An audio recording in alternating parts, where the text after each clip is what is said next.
ஒரு பிம்பம் இருந்துகிட்டே இருக்கு. ஒரு சூர்யானா வந்து ரொம்ப முக்கியமான முகமா நின்று இதை எல்லா விதத்துலையுமே செய்யணும்னு நினைச்சதை தாண்டி இதை செய்யறதுக்கு ஒரு தனிநபரால் முடியவே முடியாது.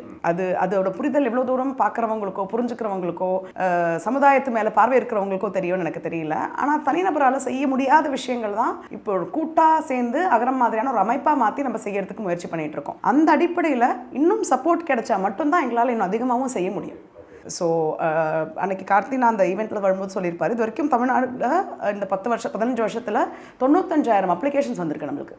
அந்த 95,000 அப்ளிகேஷன்ஸ்ன்றது பெரும்பான்மையாக முதல் தலைமுறை அரசு பள்ளியில் படிக்கிற மாணவர்கள்.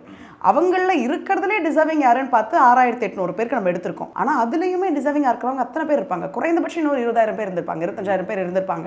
ஆனால் அவங்க யாருக்குமே நம்மளால் பண்ண முடியல. அப்போது அதை நிகழ்த்தணும் அப்படின்னு சொன்னால் இன்னும் சப்போர்ட் தேவைப்படுது. அது நிகழ்ந்துச்சுன்னா அந்த சப்போர்ட் எல்லா விதத்துலையும் நம்மளால் ஒருங்கிணைச்சு இன்றைக்கி ஒரு கான்ஃபிடன்ஸ் இருக்குது, நம்மளால் ஒரு விஷயத்தை சரியாக செஞ்சிட முடியும். அந்த பிள்ளைங்க ஒன்று கொடுத்தா சரியாக எடுத்துப்பாங்க. நம்ம என்னவா இருக்காங்களோ அதை அவங்க ரிஃப்ளெக்ட் பண்ணுறாங்க. நம்ம சரியாக இருந்தால் பிள்ளைங்க சரியாக ரிஃப்ளெக்ட் பண்ணுறாங்க. ஸோ எடுத்துப்பாங்கன்ற நம்பிக்கை இன்றைக்கி வந்துருச்சு. ஸோ அந்த நம்பிக்கையோட அடுத்த கட்டமாக இன்னும் சப்போர்ட் இருந்ததுன்னா இன்னும் நிறைய பேர் போய் சேரலாம்ன்றதும், நம்ம எல்லாரும் கனவு காண்ற அந்த சமூக முன்னேற்றத்துக்கும் ஒரு முற்போக்கான சமூக மாற்றத்தையும் நம்ம பார்க்க முடியும் ஒரு கல்வியின் மூலமா அப்படிங்கிறது தான் அகரம் நினைக்கிறேன்.